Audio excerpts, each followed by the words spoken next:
Welcome to news watch. ముందుగా headlines చూద్దాం. అర్హులందరికీ ఇందిరమ్మ ఇళ్లు ఇవ్వాలి. టౌన్ కార్యదర్శి ఎండి సలీం. నడి రోడ్డుపై అడ్డంగా బైక్లు. శ్రీ అవధూత కాశీనాయన ఆశ్రమం వద్ద ఉన్న వసతి భవనాలను తొలగిస్తున్న ఫారెస్ట్ మరియు రెవెన్యూ అధికారులు.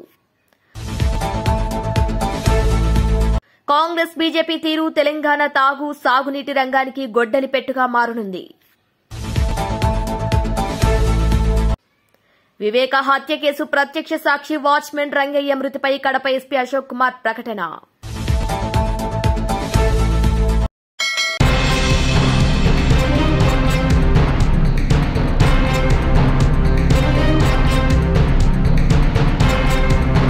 వైసీపీ నేత కొడాలి నానిని అరెస్టు చేసేందుకు సర్కార్ సిద్దమైనట్టు తెలుస్తోంది. తన తల్లి మరణానికి కొడాలి నాని, వాసుదేవరెడ్డి, మాధవిలతారెడ్డి కారణమని గుడివాడకు చెందిన దుగ్గిరెళ్ల ప్రభాకర్ పోలీసులకు ఫిర్యాదు చేశారు. దీంతో నానితో సహా నిందితులపై పోలీసులు 448, 427, 506, RW 34 IPC సెక్షన్ల కింద కేసు నమోదు చేశారు. అయితే నానికి ముందస్తు బెయిల్ మంజూరైంది. దీంతో ప్రభుత్వం ఇతర మార్గాలను అన్వేషిస్తోందట.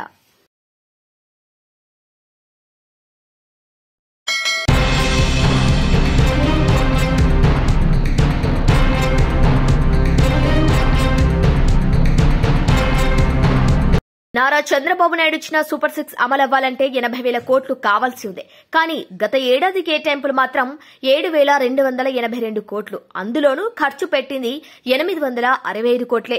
ఇక ఈ ఏడాది 17,179 కోట్లు మాత్రమే కేటాయింపు జరిగాయి. బాబు ష్యూరిటీ మోసం, గ్యారంటీ అనటానికి ఇదే నిదర్శనం. వైఎస్ఆర్సీపీ వాళ్లను పథకాలు ఇవ్వొద్దనడానికి ఇది బాబు గారి సొమ్ము కాదు అంటున్నారు.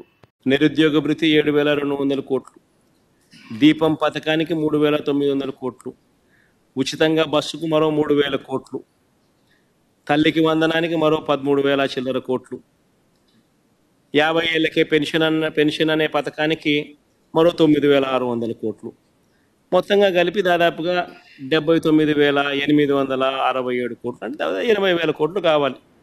మరి ఈ పెద్ద మనిషి నేరుడు బడ్జెట్లో ఎంత కేటాయించాడు అని చెప్పి చూస్తే, నేరుడు బడ్జెట్లో గత ఏడాది 7,282 కోట్లు మాత్రమే కేటాయించారు. చేసిన తర్వాత ఎంత ఖర్చు పెట్టాడు అని అంటే కేవలం 865 కోట్లు మాత్రమే ఖర్చు పెట్టాడు. పోనీ ఈ సంవత్సరం బడ్జెట్లో 79,867 కోట్లకు గాను ఈ పెద్ద మనిషి ఎంత కేటాయింపులు చేశాడు అని అంటే కేటాయింపులే కేవలం 17,179 కోట్లు మాత్రమే కేటాయింపులు చేశాడు. అంటే ఇది కూడా ఎలాగో మోసం చేయడమే కదా అనే పద్ధతిలో జరుగుతూ ఉంది. బాబు షూరిటీ, మోసం, గ్యారంటీ అన్నదానికి నిదర్శనాలు ఇవన్నీ కూడా. ఇదే పెద్ద మనిషి మన చిత్తూరు జిల్లాకి పోతాడు. పోయి గంగాధర్ నెల్లూరులో చంద్రబాబు నాయుడు అనే వ్యక్తి మాట్లాడుతూ అని అంటాడు. ఏమంటాడు? వైఎస్ఆర్సీపీ వాళ్లకు ఏ పనులు చేయొద్దు, ఏ పథకాలు ఇవ్వద్దు అని పెద్ద మనిషి చంద్రబాబు నాయుడు చెప్పుకొచ్చాడు. పబ్లిక్ మీటింగ్లో ఈ పెద్ద మనిషి అందరూ చూస్తూ ఉండగా అందరి సమక్షంలో ఈ పెద్ద మనిషి మాట్లాడిన మాటలు ఇవి. ఏ పథకాలు ఇవ్వద్దు అని అంటాడు ఈ పెద్ద మనిషి. అసలు ఇది నేను అడుగుతా ఉన్నా, ఇవ్వడానికి ఇవ్వకపోవడానికి అసలు ఇది బాబు గారి సొమ్మ అని అడుగుతున్నా. ఎవడో అని అడుగుతా ఉన్నా. హీస్ ఓన్లీ ఏ కస్టోడియన్. ఈ మనిషి ఎవడో అని అడుగుతా ఉన్నా. ప్రభుత్వం నడిచేది ప్రజల కోసం, ప్రజల సొమ్ముతో నడుస్తూ ఉంది. ఇదే పెద్ద మనిషి ముఖ్యమంత్రిగా ప్రమాణ స్వీకారం చేసేటప్పుడు ఈ పెద్ద మనిషి చేసిన ప్రమాణం ఏమిటి? పక్షపాతానికి, రాగద్వేషాలకు అతీతంగా పరిపాలన చేస్తాను అని చెప్పి రాజ్యాంగబద్ధంగా ఈ మనిషి ప్రమాణం చేశాడు. పక్షపాతానికి, రాగద్వేషాలకు అతీతంగా పరిపాలన చేస్తానని ప్రమాణం చేసి ఇప్పుడు ఈ పెద్ద మనిషి ఇలా మాట్లాడుతూ ఉన్నాడు. ఏకంగా బహిరంగంగా బాహాటంగా పబ్లిక్ స్పీచ్లో ఈ మాదిరిగా మాట్లాడుతూ ఉన్నాడు. మరి ఈ మనిషి మీద ఎవరైనా జడ్జిలు కానీ ఆయన మాటలు, నా మాటలు ఎవరైనా జడ్జిలు వింటున్నా కానీ, అది గవర్నర్ గారైనా కానీ నా మాటలు ఆయన మాటలు ఎవరైనా కానీ విన్నా కానీ, అసలు ఇలాంటి వ్యక్తిని ఒక్క నిమిషమైనా ముఖ్యమంత్రి స్థానంలో కొనసాగించడం ధర్మమేనా? అంటే what kind of message is sending? ఏ రకమైన మాటలు మాట్లాడుతూ ఉన్నాడు ఈ మనిషి? ఇలాంటి వ్యక్తులు ముఖ్యమంత్రులుగా ప్రమాణ స్వీకారం చేసి పరిపాలన చేయడం అన్నది ఏ రాష్ట్రానికైనా శ్రేయస్కరమా?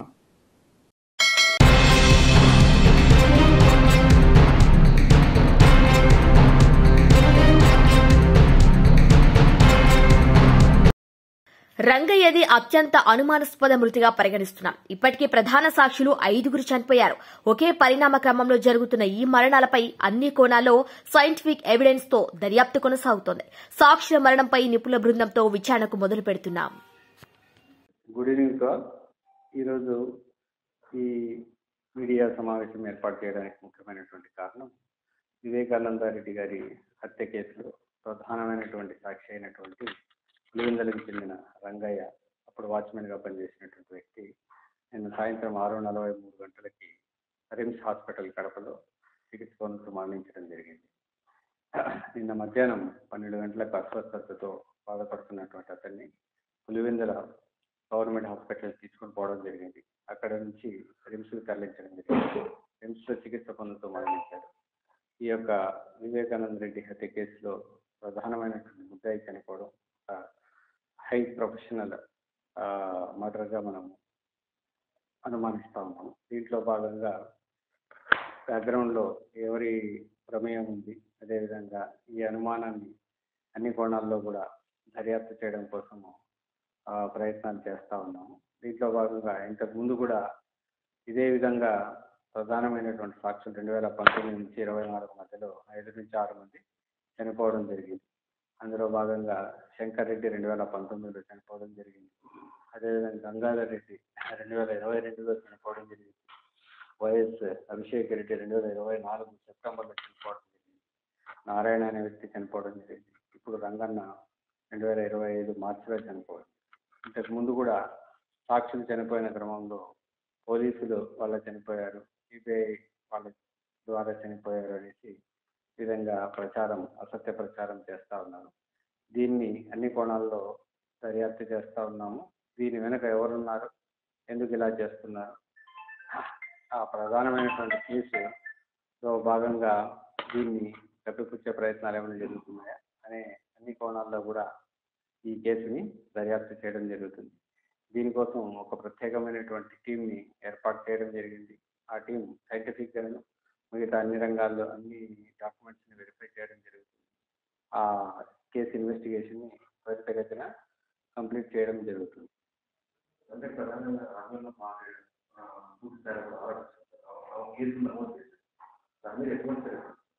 ఆమె అనుమానాస్పద కేసు కింద కంప్లైంట్ ఇవ్వడం జరిగింది. ఆమె కేసును బేస్ చేసుకొని అనుమానాస్పద మరణం కింద కేసు రిజిస్టర్ చేయడం జరిగింది. దీంట్లో వాస్తవాలన్నింటినీ కూడా అన్ని సైంటిఫిక్ యాంగిల్స్లో అనాలిసిస్ చేసి స్పెషల్ టీమ్తో అనాలిసిస్ చేసి బయటికి తీసుకురావడానికి ప్రయత్నం చేస్తాం. ఇప్పటి వరకు ఇంకా ఈరోజే పోస్ట్ మార్టం కంప్లీట్ అయింది.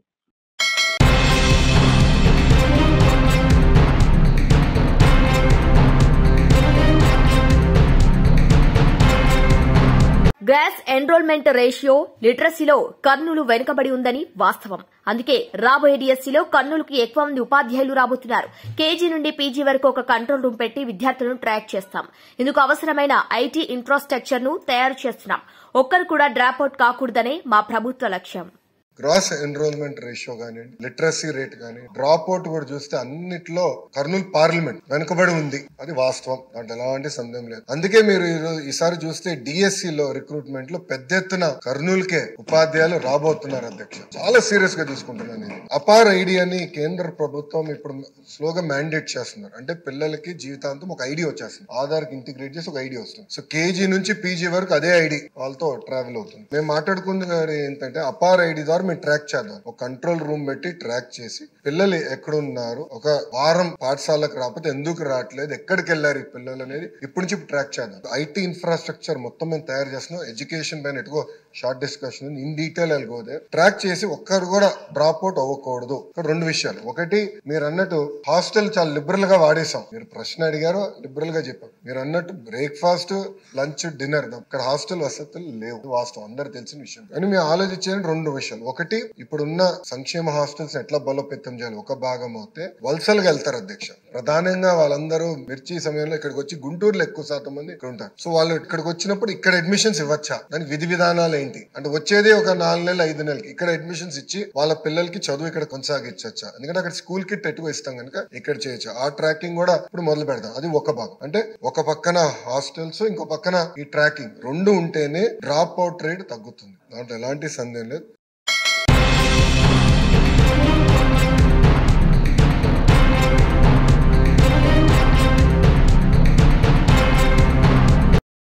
బద్వేల్ నియోజకవర్గం కాశీనాయన మండలంలో వెలుస్తున్న శ్రీ అవధూత కాశీనాయన ఆశ్రమం వద్ద ఉన్న వసతి భవనాలను తొలగిస్తున్నారు ఫారెస్ట్ మరియు రెవెన్యూ అధికారులు. గత కొన్ని సంవత్సరాలుగా టైగర్ జోన్లో ఆశ్రమం మరియు ఆశ్రమ భవనాలు ఉన్నాయంటూ ఆశ్రమ నిర్వాహకులకు నోటీసులు అందించారు అధికారులు. ఇక భవనాలను కూల్చివేయద్దంటూ అడ్డుకున్నారు స్వామీజీలు మరియు భక్తులు. ఇక భక్తుల ఆందోళన మధ్య కొనసాగుతున్న కూల్చివేతలు ధార్మిక సంస్థలకు బోర్డు ఏర్పాటు చేస్తారని చెప్పారు మన డిప్యూటీ సీఎం పవన్ కళ్యాణ్. ఇక ఆయన ఆధ్వర్యంలో ఉన్న ఫారెస్ట్ డిపార్ట్మెంటే ఈ విధంగా భక్తుల మనోభావాలు దెబ్బతినేలా చేస్తుంటే మాలాంటి సాధు సంధువులకు నమ్మకం మీద మరియు మీ యొక్క ప్రభుత్వం మీద నమ్మకం కోల్పోతున్నాం. ఇప్పటికైనా జ్యోతి క్షేత్రాన్ని రక్షించి భక్తుల మనోభావాలు దెబ్బతీయకుండా కాపాడాలని ప్రభుత్వం ఇప్పటికైనా కళ్లు తెరవాలని వేడుకుంటున్నారు.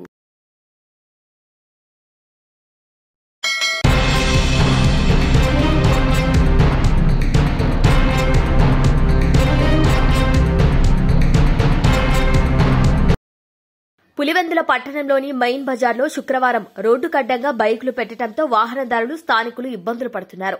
బైకులు అడ్డుతో వాహనాల రాకపోకలకు ట్రాఫిక్ సమస్యలు తలెత్తుతున్నాయి. రోడ్డు కడ్డంగా వాహనాలు పెడుతున్న ట్రాఫిక్ పోలీసులు చూసి చూడనట్టు వ్యవహరిస్తున్నారు. ట్రాఫిక్ పోలీసులు స్పందించి వాహనాలు పెట్టకుండా తగిన చర్యలు తీసుకోవాలని వారు కోరుతున్నారు.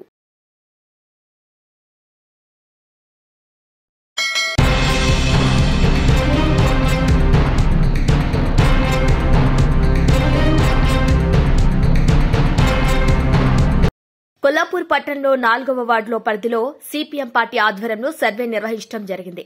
ఈ సందర్భంగా పట్టణ కార్యదర్శి ఎండి సలీం మాట్లాడుతూ కొల్లాపూర్ పట్టణ పరిధిలోని నిరుపేదలందరికీ ఇందిరమ్మలు మంజూరు చేసి తక్షణమే ఇవ్వాలని వారు ప్రభుత్వాన్ని డిమాండ్ చేశారు. అదేవిధంగా ఖాళీగా ఉన్న ప్రభుత్వ భూములు పేదలందరికీ ఫ్లాట్లు చేసి పంపిణీ చేయాలని వారన్నారు. పేద ప్రజలకు ఈ రోజు ఇస్తా రేపిస్తా అని ఈ రాష్ట ప్రభుత్వం మాయమాటలు చెప్పి పేదల జీవితాలతో చెలగాటమాడుతోందని వారు ప్రభుత్వంపై మండిపడ్డారు. పేద ప్రజలకు ఇళ్లు ఇచ్చి తగిన సౌకర్యాలు కల్పించాలని వారన్నారు. ఈ రోజు ఇస్తా రేపిస్తామని ప్రజల జీవితాలతో చెలగాటమాడటం ఇకపై కుదరదని వారు ప్రభుత్వాన్ని లేని ఎడల సిపిఎం పార్టీ ఆధ్వర్యంలో ప్రజల్ని సమీకరించి పోరాటాలు నిర్వహిస్తామని వారు హెచ్చరించారు. ఈ కార్యక్రమంలో సంజీవ్ కుమార్, సాయి గౌతమ్, చిట్టమ్మ, సుజాత, గోవిందమ్మ తదితరులు పాల్గొన్నారు.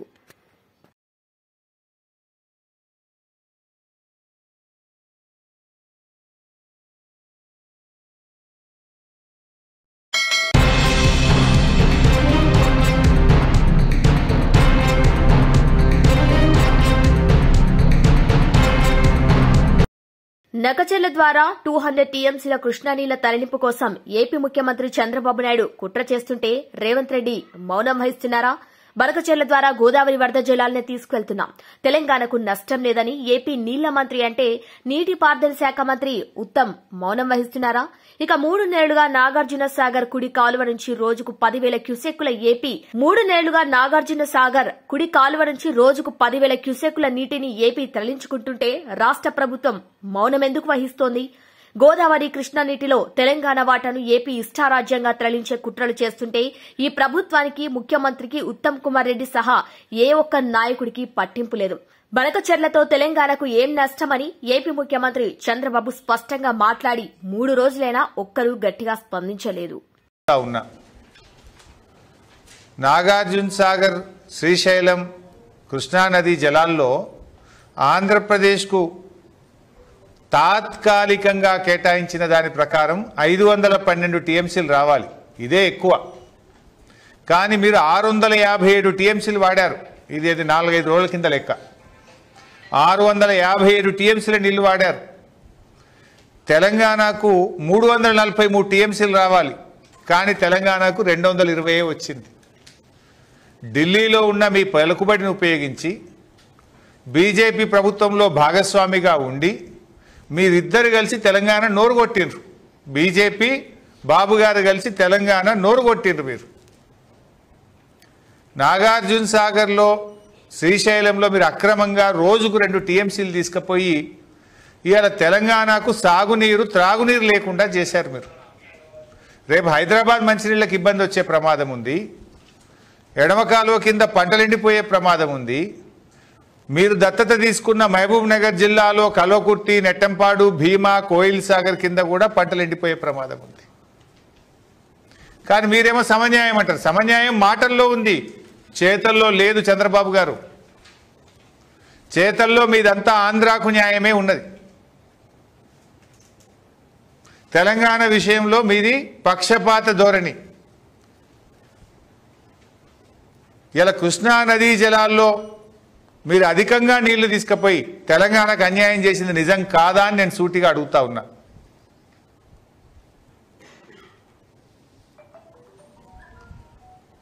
అదేవిధంగా ఇవాళ మీరు గోదావరి బంకచెర్ల ప్రాజెక్టు అది సముద్రంలో కలిసే నీళ్ళు తీసుకపోతే తప్పేందని మీరు మాట్లాడుతున్నారు. ఇప్పుడు కృష్ణానది విషయంలోనే అదే జరిగింది. మీరు పెన్నా బేసిన్లో ప్రాజెక్టులు కట్టి నదీ పరివాహక ప్రాంతం బయట మీరు కృష్ణా జలాలు తీసుకుపోయి వాడుకుంటున్నారు. ఏమనంటే రైపేరియన్ రైట్స్, ఇప్పటికే ఖర్చు పెట్టినాం కదా, ఇప్పటికే ప్రాజెక్టులు కట్టినాం కదా, అది నేషనల్ వేస్ట్ అవుతుంది కదా, ఆ నీళ్లు వాడుకుంటే తప్పైంది, ఇక అయిపోయింది కదా అనే ధోరణిలో మీరు అప్పుడు అడ్వాన్స్గా ఉమ్మడి ఆంధ్రప్రదేశ్లో ప్రాజెక్టులు కట్టి తెలంగాణ నోరు కొట్టారు.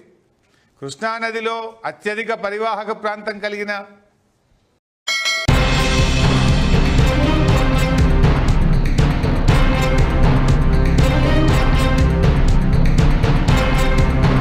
శుక్రవారం రాష్ట రెవెన్యూ, హౌసింగ్, సమాచార, పౌర సంబంధాల శాఖ మాత్యులు పొంగులేటి శ్రీనివాస్ రెడ్డి కుసుమంచి క్యాంపు కార్యాలయంలో ఖమ్మం జిల్లా కలెక్టర్ ముజ్మిల్ ఖాన్తో కలిసి మహిళా లబ్దిదారులకు 10 లక్షల రూపాయల విలువ గల సంచార చేపల విక్రయ వాహనాన్ని పంపిణీ చేశారు. మహిళలు ఆర్థికంగా ఎదిగేందుకు ఇందిరమ్మ ప్రభుత్వం ప్రణాళికాబద్దంగా పనిచేస్తుందని అన్నారు. ఇందిరా మహిళా శక్తి కార్యక్రమం క్రింద వివిధ వ్యాపార యూనిట్లను ఏర్పాటు చేసి మహిళల స్వావలంబన దిశగా చర్యలు చేపట్టామని అన్నారు. పేదోడు ప్రభుత్వం కావాలని, ఆ పేదోడు ప్రభుత్వం అంటే ఇందిరమ్మ రాజ్యమని మీ అందరి దీవెనలతో మన ఇందిరమ్మ ప్రభుత్వం వచ్చి 15 నెలలు పూర్తయింది. సంవత్సరం మీద 3 నెలలు ఈరోజే కరెక్ట్గా 7వ తారీఖు నాడు 15 నెలల క్రితం ప్రమాణ స్వీకారం చేశాం. 15 నెలలు పూర్తయింది. ఎన్నికల ముందు గౌరవ ముఖ్యమంత్రి రేవంత్ రెడ్డి గారు కానీ, ఆనాడు పిసిసి అధ్యక్షులు, ఇప్పుడు ముఖ్యమంత్రి వర్యులు, మేమందరం కానీ ఏవైతే హామీలు చెప్పామో సాధ్యమైన హామీలని కొన్ని పూర్తి చేశాం. ఇంకా మీ మనసులో మీరు ఆశిస్తున్నది, పేదవాడి కుటుంబం ఆశిస్తున్నది ఇంకా ఉన్నాయి. అది ఇందిరమ్మ ఇళ్ళు ఇస్తానని చెప్పాం. మోడల్గా ప్రతి మండలానికి ఒక గ్రామం ఇచ్చాం. ఈ రాబోయే 3-4 రోజుల్లో కలెక్టర్ గారితో కూడా ఇప్పుడు చర్చిస్తున్నా. రాబోయే 3-4 రోజుల్లో రాష్ట్ర వ్యాప్తంగా ఏవైతే మొదట విడత ఇస్తానన్న 3500 ఇళ్ళు ఇచ్చే కార్యక్రమాన్ని ఈ వారం 10 రోజుల్లోనే పూర్తి చేసుకోబోతున్నాం. అదే రకంగా రేషన్ కార్డులకు సంబంధించిన కార్యక్రమాన్ని కూడా ఈ రాబోయే ఈ నెలాఖరు లోపే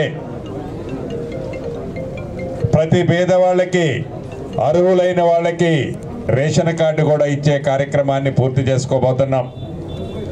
సంక్షేమ కార్యక్రమానికి వచ్చి అది ఆడబిడ్డలకి భరోసా కల్పించే దాంట్లో 500 రూపాయలకే గ్యాస్ మొద్దు కానివ్వండి, 200 యూనిట్లు ఫ్రీగా విద్యుతే కానివ్వండి, ఫ్రీగా ఆర్టీసీ బస్సులో ఎంత దూరమైన ఉచిత ప్రయాణమే కానివ్వండి, ఈ కార్యక్రమాలను చేశాం.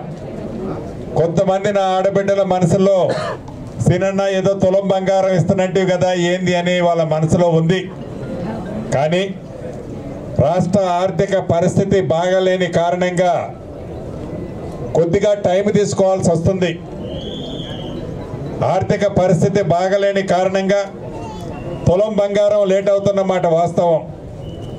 అంతేకాదు అభివృద్ధిని సంక్షేమాన్ని ఆనాటి ఆ ప్రభుత్వం ఏవైతే అభివృద్ధి పేరుతో అరాచకాన్ని సృష్టించిందో ఆ అరాచకాన్ని అంతటినీ గాడిలో పెట్టి అభివృద్ధి దిశగా ఆ పనులన్నీ పూర్తి చేస్తూ సంక్షేమ కార్యక్రమాలలో రైతన్నులకు ఇచ్చిన మాటను నెరవేరుస్తూ ఆడబిడ్డలకు ఇచ్చిన మాటను నెరవేరుస్తూ నిరుద్యోగ తమ్ముళ్ళకి ప్రభుత్వం ఏర్పడిన మొదటి 9 నెలల్లోనే దేశ చరిత్రలో ఏ రాష్ట్ర ప్రభుత్వము చేయని విధంగా గౌరవ ముఖ్యమంత్రి రేవంత్ రెడ్డి గారి నాయకత్వంలోని మన ఇందిరమ్మ ప్రభుత్వం 55,562 ఉద్యోగాలు ఇచ్చిన ప్రభుత్వం మన ప్రభుత్వం.